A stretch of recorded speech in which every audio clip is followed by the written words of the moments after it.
Hello, welcome to Astronomy Live. Tonight I'm going to be reviewing a prediction I made about the end of the SDO Eclipse season. On September 12th, I predicted that a final partial solar eclipse would occur on September 13th, and that came true. But there was another part of my prediction. I predicted that it would be the final solar eclipse of that particular eclipse season, and that part of the prediction came true on September 14th, as seen in this video. There was no eclipse that day. The sun remained unobscured from SDO exactly as I predicted. And I made this prediction based on images that I collected on September 8th during a live webcast right here on this channel. I solved the orbit of SDO using those images and then calculated the end of the eclipse season directly from that orbit. But others have attempted to calculate whether or not that was really due to Earth passing in front of the sun from SDO.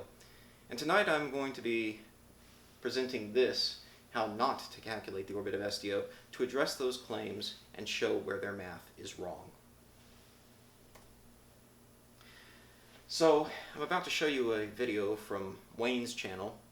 Wayne is one of the members of WSO, and he and others in the WSO group have promoted this paper that claims to show that the eclipse season that we just saw is incompatible with SDO's orbit. So let's hear what he has to say. Do the math. Now, I really don't care what others have to say. You can criticize all you want, but before you make the criticism, produce your own paper. And let's see what your math comes up with, and then we'd have something to have an intelligent conversation with. Otherwise, you're nothing more than a troll, and we don't need you. And please point out what the professor shows here. I love this. In physics, observation is king, and theory a servant of it. Folks, can't be any more plainer than that. You know, in all of the channels I see out there and of all the videos and the pictures, I don't see anyone doing the math. Well, here at Astronomy Live, we do the math. And I've done the math, and I've presented the math. I published my calculations as an Excel spreadsheet before the end of the eclipse season, and those calculations proved to be correct. Now, if you heard what Wayne said just now, he said that in order to have an intelligent discussion about it, we have to do the math. And I agree. And I've done the math. And by his own standard of evidence, that means I'm not just a troll. And there is something to discuss. So let's have a discussion. Let's have an open, honest, two-way discussion. Now, in one of my previous videos, I showed the rules that WSO laid out for any such discussion. And it is not a two-way discussion. I am required to make a statement on each point. He is allowed to respond to it, and then we move on to the next point. And I'm not allowed to respond to what was just said.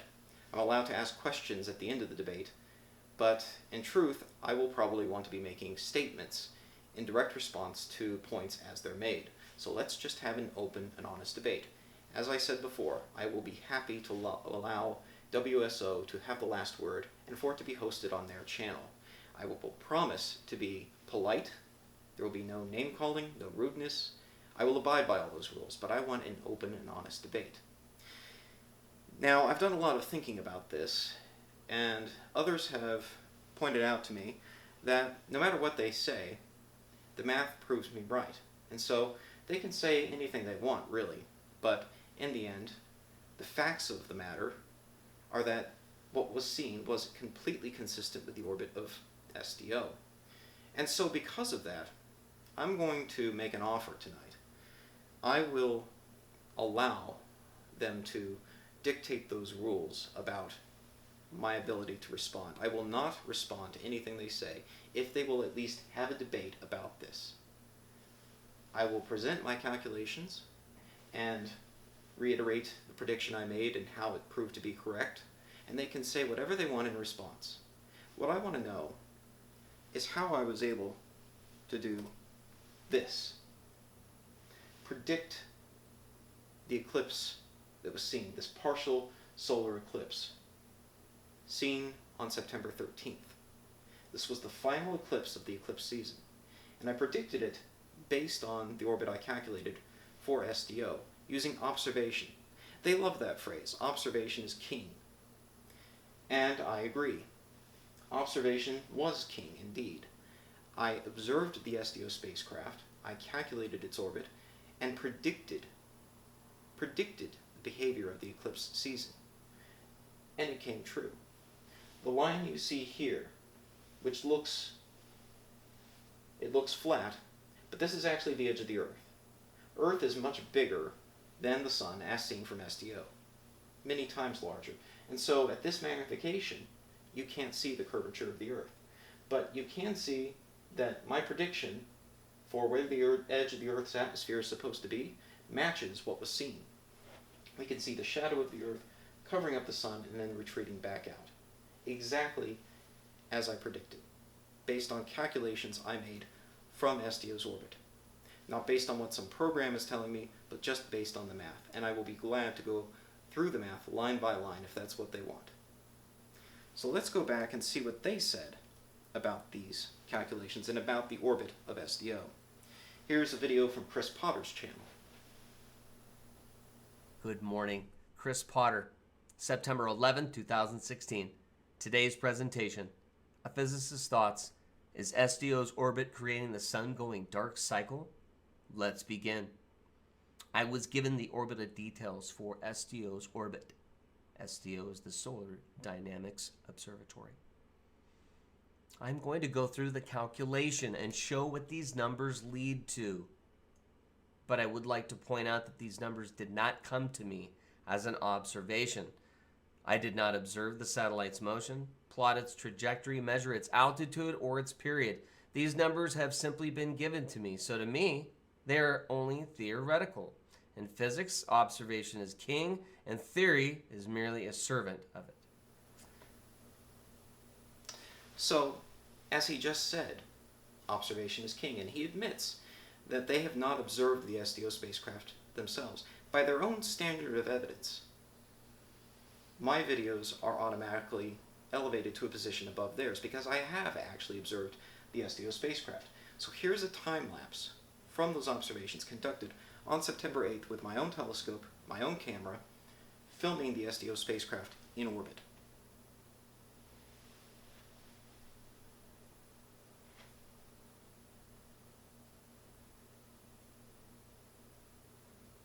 So we can see the Solar Dynamics Observatory, and it goes into Earth's shadow.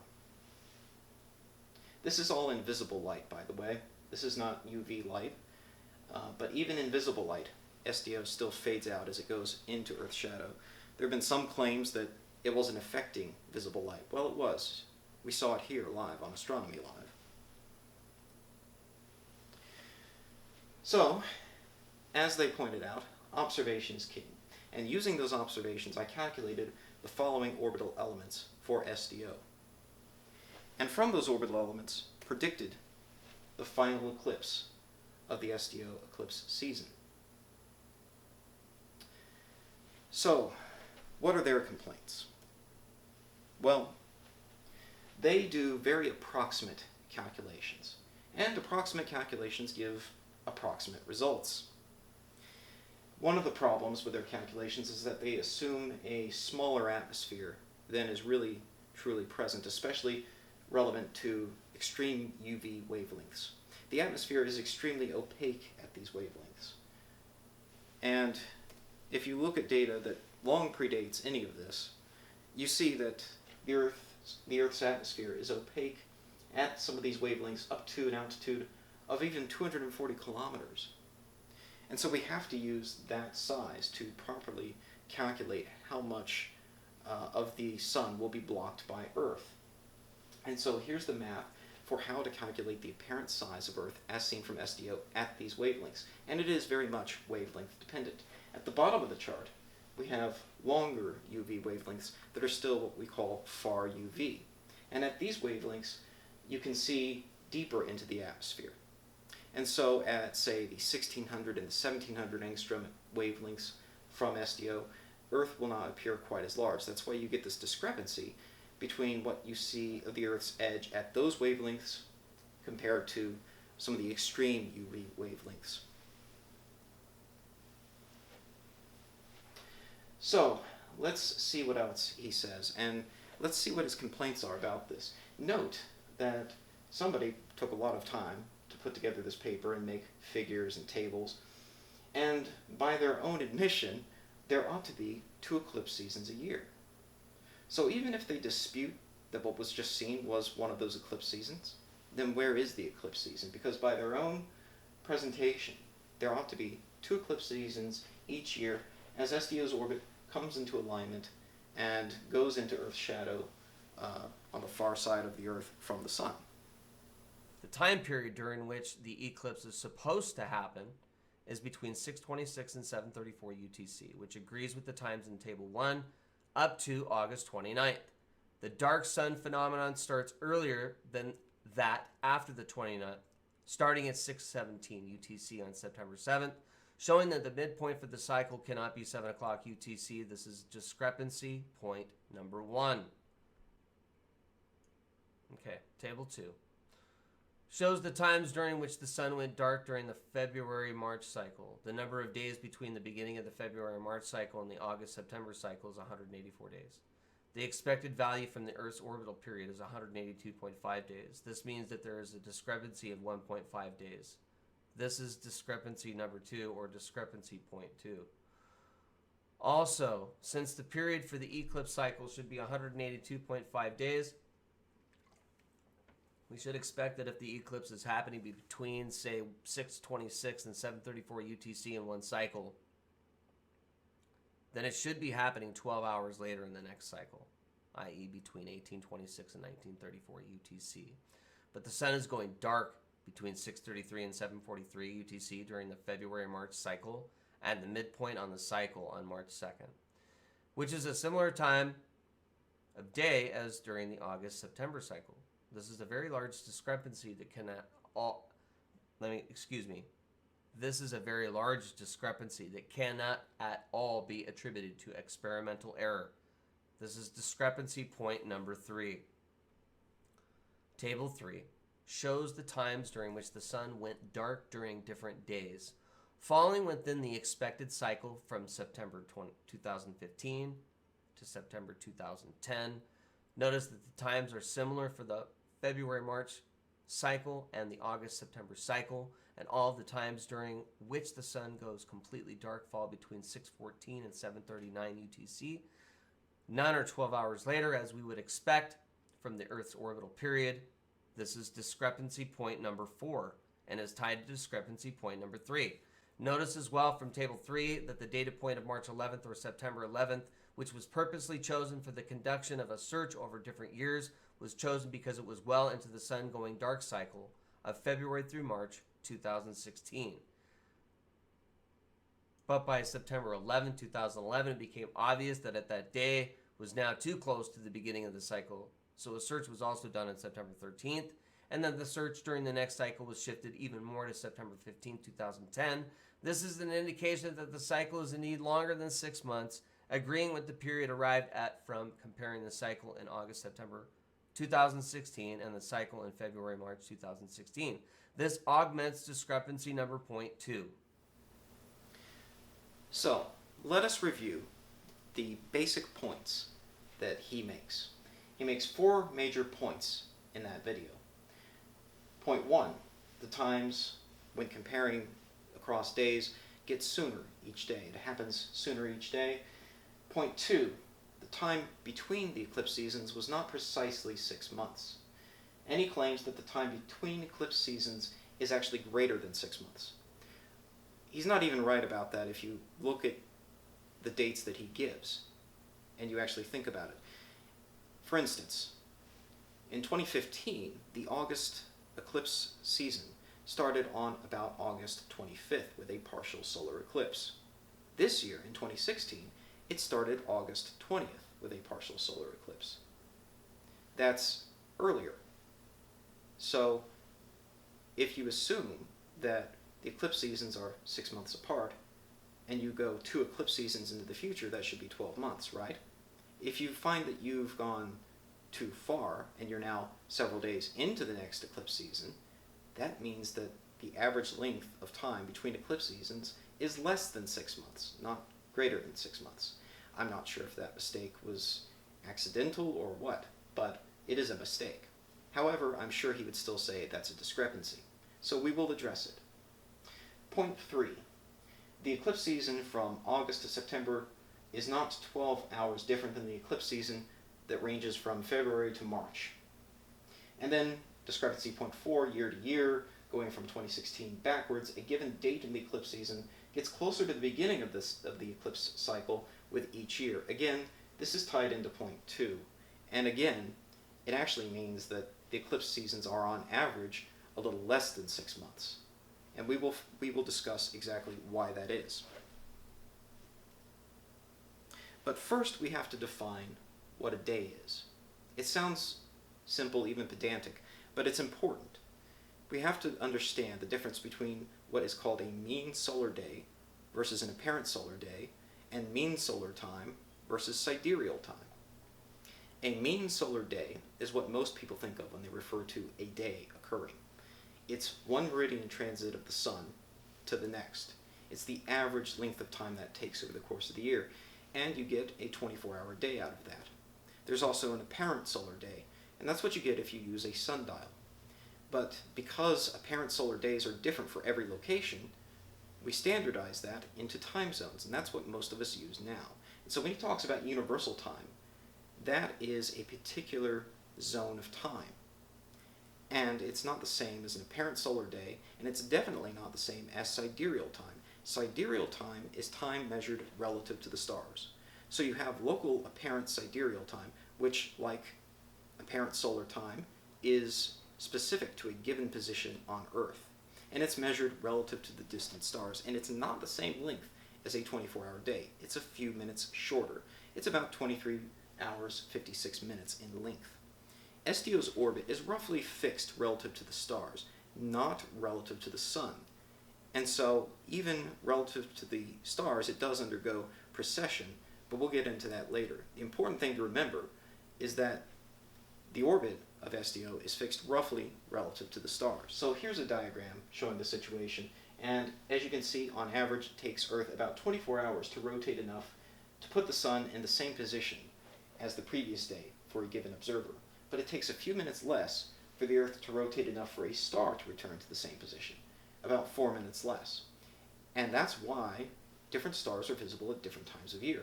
We're going around the sun and getting a different view of the stars. But SDO's orbit is roughly fixed relative to those stars. So here's a diagram from ORSA, using the orbit of SDO that I calculated from my own telescope. And this view is positioned in the center of the sun, looking out towards the Earth. If you could sit in the middle of the sun and look out towards Earth, this is what you would see. SDO's orbit is highlighted, and when SDO's orbit goes behind the Earth, that means it's eclipse season. That means when SDO reaches that position in orbit, it will go into Earth's shadow.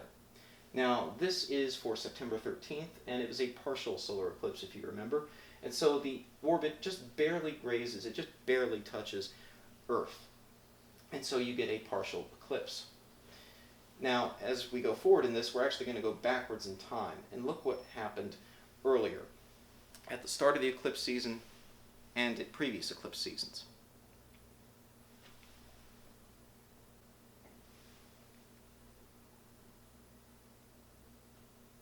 So there is the start of the previous eclipse season. It started on August 20th, and you can see that the orbit passes very close to the Earth. There was a partial eclipse that day.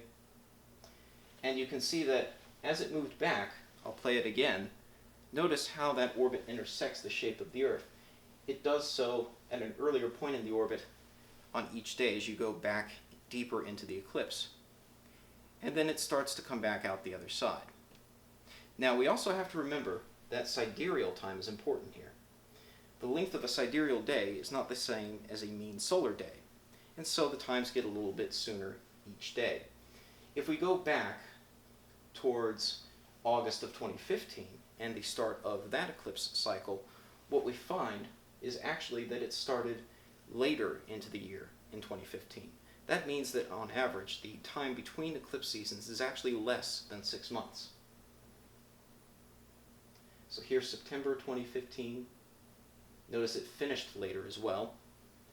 And then August 25th, 2015, was the start of the August eclipse season in 2015. And so on average, we have a time between eclipse seasons that's a little less than 6 months. And that is separate from sidereal time. That's caused by precession of the orbit. So sidereal time matters, and this explains why they're not 12 hours apart from one eclipse season to the next, because they are by sidereal time, but not by mean solar time. We measure our days relative to the sun. SDO is a geosynchronous satellite. It sits over roughly the same part of Earth at all times. And so obviously, it's only going to be able to go into an eclipse when it's evening hours from SDO's position. That means it's not going to be 12 hours different 6 months later. But it is 12 hours different by sidereal time because that time is measured relative to the stars. And from that perspective, it is actually 12 hours different. For example, during the eclipse on February 28, 2016, the local sidereal time was about 10.6 hours. But 6 months later, on August 28, 2016, it was about 22.2 hours. So by that standard, yes, they actually are 12 hours different, but you have to understand the difference between sidereal time and mean solar time. And whoever wrote that paper either doesn't understand that difference or they're not telling you. Either way, this is the reality of the situation. You have to understand the difference between sidereal time and solar time. So why aren't the eclipse seasons exactly 6 months apart? Well, there's a couple reasons. One is that Earth's orbit is not perfectly circular, and its speed will vary throughout the year. It moves a little bit faster when it's closer to the sun, and a little bit slower when it's farther away from the sun. So not only will the eclipse seasons not match up with perfect 6 month intervals, but they also won't be the same. The spacing between them will be different. SDO's orbit is also not perfectly fixed relative to the stars. It has nodal precession, which decreases the longitude of the ascending node over time. This is caused by Earth's equatorial bulge, tugging on that orbit. And so because of that, the eclipse seasons will get a little bit sooner each year. And overall, the average length of time between eclipse seasons is actually less than 6 months as a result of that. You cannot make approximate calculations without accounting for these factors and expect precise results, particularly when you're projecting these things over months of time. So here's a video demonstrating nodal precession. It's made by Mike Gruntman, and it's referred to as the regression of nodes because the longitude of the ascending node is decreasing with time. You can see the ascending node is the point at which the orbit crosses the equator and heads north. And initially at that point, it matches with this red arrow projecting out into space. But slowly, over time, that node decreases in longitude and moves along the yellow line. This is true for all prograde orbits. They all experience this nodal precession unless they have no inclination to start with, like a geostationary satellite. But SDO is not geostationary, it is geosynchronous. It has about 28 degrees of inclination, and it does experience this nodal precession effect. Already, you can see that the red orbit is now moved along that yellow line and is separated from the red arrow where it began at the start of the video. So you can actually calculate how much nodal precession SDO should experience based on its orbit. And again, you can use the orbital elements that I was able to calculate from actual observations of the spacecraft back on September 8th. And if you plug in the numbers and do the math, it works out to about 4.3 degrees per year. And this matches up quite nicely with the actual period that it takes for 2 eclipse seasons to repeat.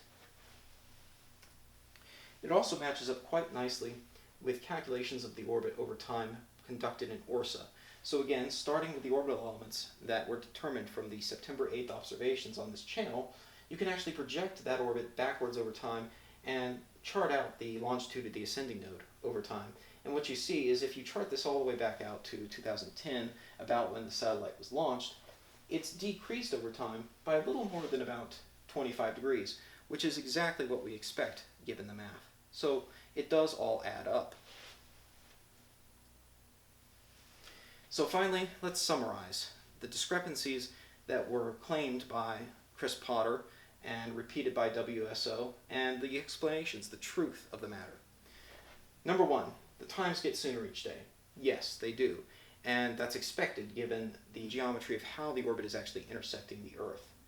Discrepancy number two, the time between eclipse seasons was not exactly 6 months. Well, we expect this based on the varying orbital speed of the Earth as well as nodal precession.